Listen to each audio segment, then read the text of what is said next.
Σαμανίδου ότι με την ταυτόχρονη συνένεσή σας που γίνεται δημόσια και πανηγυρικά στην παρουσία μου και στην παρουσία των προσώπων που βρίσκονται εδώ, δέχεστε ο ένας τον άλλο για νόμιμο σύζυγο και με την επιβεβαίωση του γεγονότος αυτού με την υπογραφή σας. Συνάπτεται μεταξύ σας νόμιμο γάμο για όλους τους σκοπούς του αστικού δικαίου. Πρέπει να γνωρίζετε ακόμα ότι ο γάμος σας δεν μπορεί να ληφθεί στη διάρκεια της ζωής σας παρά μόνο με έγκυρη απόφαση δικαστηρίου. Αν οποιοδήποτε από εσάς πριν από τον θάνατο του άλλου συνάψει άλλο γάμο ενώ αυτός παραμένει άλυτος, διαπράττει το αδίκημα της λιγαμίας και θα υπόκειται στις συνέπειες που προβλέπονται από τον νόμο. Θα σου λέω και θα παραλαμβάνω. Καλώ όλα τα πρόσωπα που βρίσκονται εδώ να μαρτυρήσουν ότι εγώ, ο Στέφανος Περατικός, δέχομαι εσένα την Ειρήνη Σαμανίδου ως νόμιμο σύζυγό μου. Για να αγαπώ και να μοιράζομαι από τη μέρα αυτή στιγμές καλές και κακές.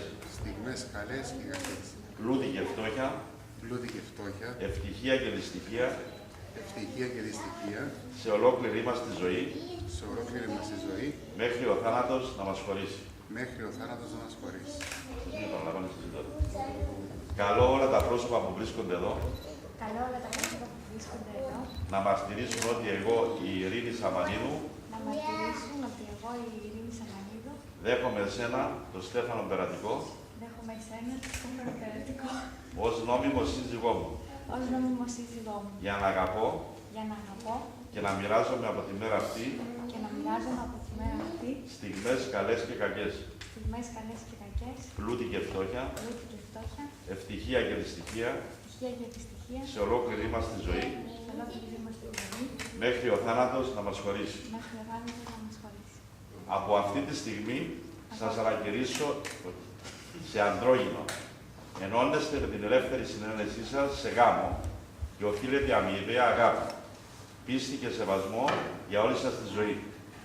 Ο γάμος αποτελεί ολοκλήρωση του βίου σας και ταυτίζει τις τύχες σας στις στιγμές τις καλές και τις κακές, στην ευτυχία και στη δυστυχία, στα πλούτη και στη φτώχεια, μέχρι ο θάνατος να σας χωρίσει. Με βάση την ισότητα πρέπει να αντιμετωπίζετε μαζί όλα τα ζητήματα και όλες τις δυσκολίες της ζωής. Μαζί θα πρέπει να επομίζεστε, ανάλογα με τις δυνάμεις του ο καθένας, τα βάρη του γάμου.